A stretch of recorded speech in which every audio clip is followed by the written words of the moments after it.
All chapters for Maxum are available on this YouTube channel. Thanks for listening. Chapter 10. Drone. Bro, these shoes will work great for Rome, one of the sports we play here. Jason crouches down to inspect my feet. We'll have to try it at school together. Yeah, of course, I say, taking a step backward. I've never been the kid to wear new shoes.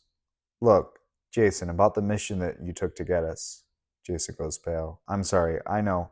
I should have told you. It's okay. The president just told me it was because of our friendship that I'm here. I look him straight in the eye. I appreciate it. Jason smiles. Yeah, I've got you, bro. Thomas props the door open to the waiting room. Guys, we gotta get out of here. I'm sick of this. I'm so cooped up. What do we do next? Anna says, not leaving Thomas's side. Well, welcome aboard. I guess I'm your official tour guide, Jason jokes. We just need to pick up a few things before heading to Summa. I pull my red cap out of my backpack before swinging it over my shoulder. As we walk down the hall, I look down at the silver tips of my shoes. There's a sense of lightness to them, like switching to the cloud mode on the recliner. I feel like a new person with them on. Almost. Then I see Sarah put her hand into Jason's and they swing them together, back and forth, the tips of their fingers nearly hitting my face. I walk ahead of them, opening the door at the end of the hall. I'm free. I never would have thought I'd have brain surgery, find my dead friend alive, and be burdened with becoming a future leader of HIO, all in 24 hours. Looking both ways, I step onto the sidewalk, but there's no one around. The roads are made of black glass that resemble solar panels, but there aren't any cars. It's like the entire town packed up and left. Welcome to Operas. I accept tips if you feel so obliged, Jason announces, pretending to take off his hat. Where is everyone? Thomas says, shouting a little louder than comfort. His voice ricochets off the tops of the ancient buildings. This is the older part of town. It's mainly just residential. Everyone, and I mean everyone, goes to the heart during the day. The businesses that used to be here had to close up and move with everyone else, Jason says, putting his arm around Sarah. I take note of the building we came out of. If I have to return to HIO, I need to know how to get back here. It isn't the tallest building around, and it isn't the shortest. It isn't the oldest nor the newest. The only interesting part of the building is that there aren't any windows, except for a few at the very top, the ones in the president's office. It's the perfect location for a hideout. I point to a neon sign at the foot of the HIO building. Written in block letters are the words Osmium Regional Industries, with the OS burnt out. What's the company? Oh, osmium, it's what we make premier armor out of. One of the only metals you can't manipulate. But Hollow Industries took our entire supply to build our hollow discs. Which reminds me, Jason fishes in his pocket and distributes 4 of the circular discs. Dr. Kuhn, the tech specialist at HIO, got these discs rigged up for you guys. Thomas gets a purple disc and eyes mine. Trade? I shake my head. Oh, I love purple, Sarah steps in. Actually, I'll take the purple. I grab the hollow disc from Thomas's hand before Sarah can. You're such a jerk, she laughs. I smile and hand her the purple disc. She rolls her eyes. Just look at the disc and the hologram will cast from the center, Jason says. Dang, I was gonna say, how long can I last without a phone? Anna says, grinning ear to ear as she toggles through the 3-dimensional screen in front of her. I was thinking the same thing, Thomas snickers, so only I can hear. I stare at my disc and a holographic AI person materializes in the center. She looks exactly like Cindy except she's wearing everything black, lipstick included, and has blonde hair. I see where you get Cindy's programming from. Yeah, we took elements from the holodisc to make her for HIO. It was easier that way with a template already made. Just say your name and the AI will recognize your voice and find your manipulation code. I look back down at the holographic woman. I'm Zach Taylor. Welcome, Zach. I am Lily. I have customized your holodisc for you. Just move your finger around the circular pad below to switch between apps. Rapidly blink twice in front of the holospace or say Lily to signal me for help. I play around on the disc, looking for all the unfamiliar apps. All the basics are there.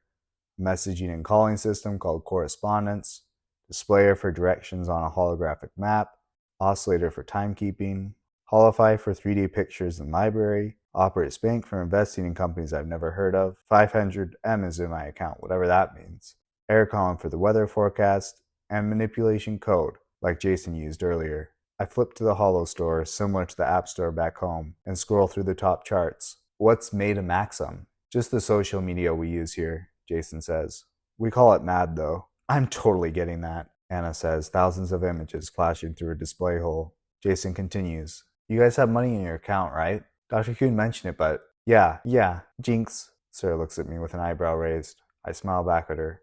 The first pedestrians come into view when we reach a bus station called Operas Nation. They look surprisingly normal. They have different fashion, of course, with dull-toned hollow fabric, but they look human, just like Jason did, just like I do now. I would have thought I was in Merrifield if it wasn't for their stern expressions and sunken eyes. No one looks happy. We'll need to be careful now, Jason says quietly. Keep questions to a minimum. A bus arrives floating a few millimeters off the ground, completely devoid of tires. It settles onto the glass-like road, the door slides open, the top banner indicating it's heading for the Heart. I follow the Maxums ahead of me, swiping my disc on a panel to pay. There's no bus driver to greet us. There isn't even a driver's seat for a bus driver. I walk toward the back of the Airbus as it lifts off the ground to continue to its next stop.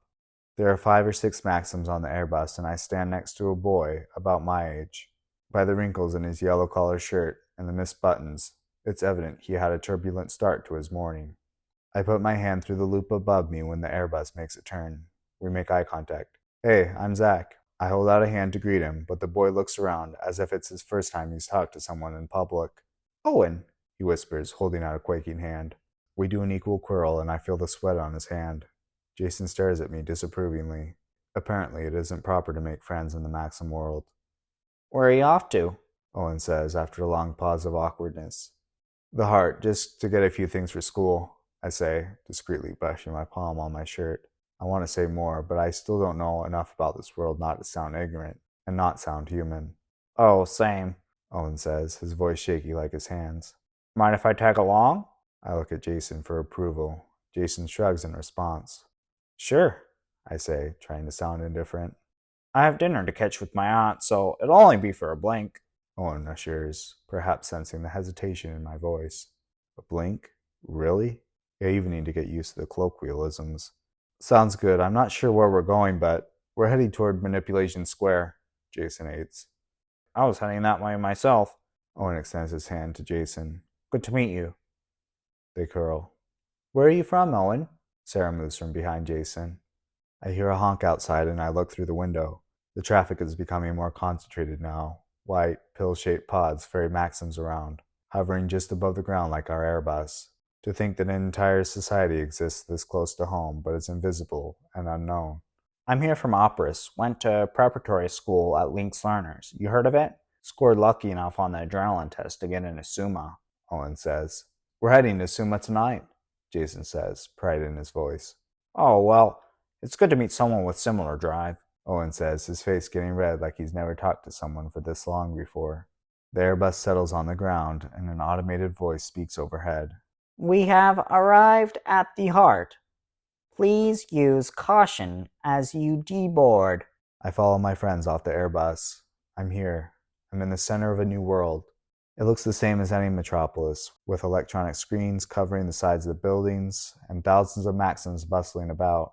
If I look long enough, I might even find a McDonald's.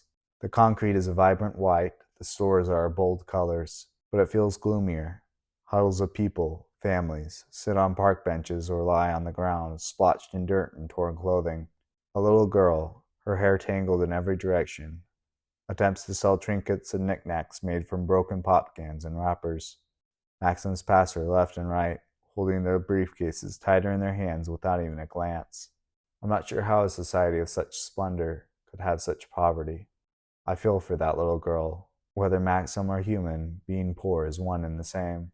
I walk up to her, her broken brown eyes staring into my heart. Jason tugs me away. You need to get yourself together. Can't I just... Jason looks around to make sure no one is listening. First, making friends on the Airbus, and now this? You're going to put us all up on that screen. Jason nods his head toward one of the electric banners. Wanted. Shifter. 100,000 M. There's no face to the peculiar name, just a question mark and a black silhouette of a person. Fine. I shrug Jason off. Whatever Shifter is. I keep quiet as we walk, thinking about the little girl and about what President Stratus said. 1,000 years worth of damage. Our path leads us to a hollow superstore.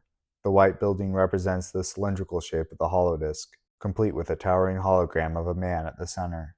He has a chiseled chin and dark curly hair. He's holding the lapels of his suit jacket and looking defiantly at the rows of stratus clouds in the sky. He must be the owner. Let's step inside to beat the rain, Jason says, checking his air column map. I put my hand over my face to look up. None of the clouds are very dark. If I look hard enough to the side of the sun, I can see a few black rectangles attached to the ceiling, thousands of feet above. I've almost forgotten we're inside an air column dome.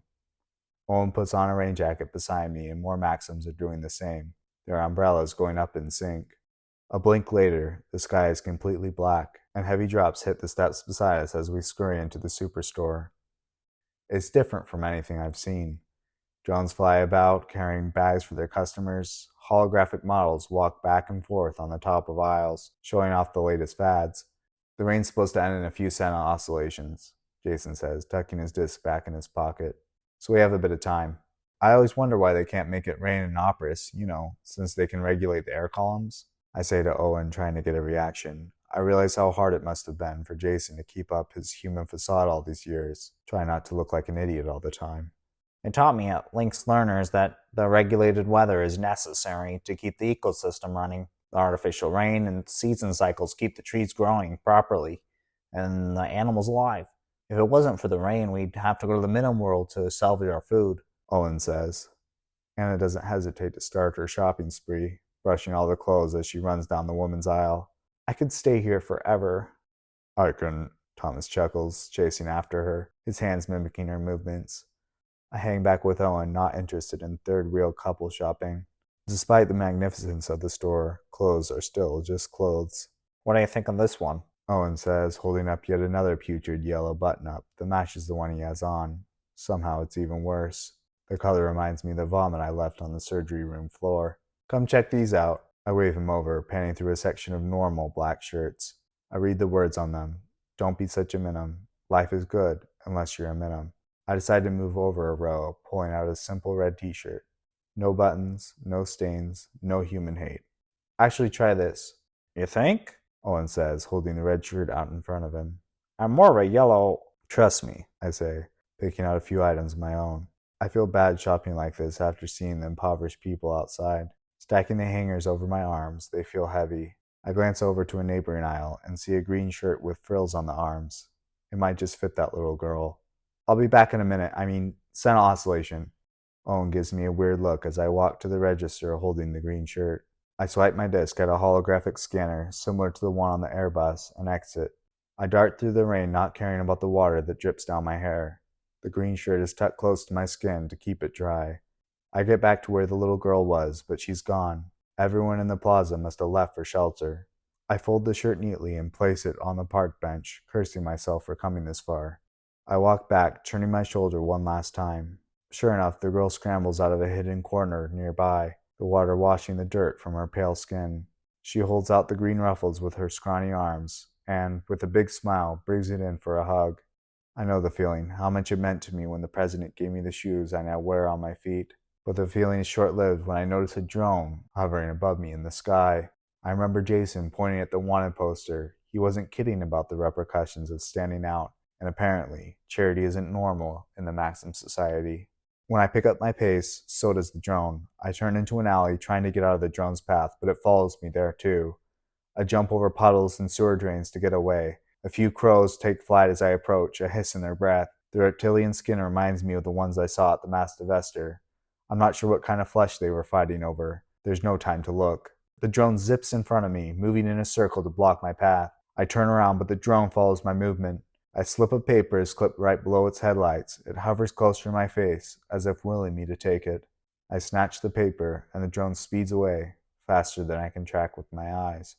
I unwrap the waterproof casing and unfold the crisp edges of the paper. It's a letter, written in red ink. You shouldn't be here. Keep this between us. No name is signed.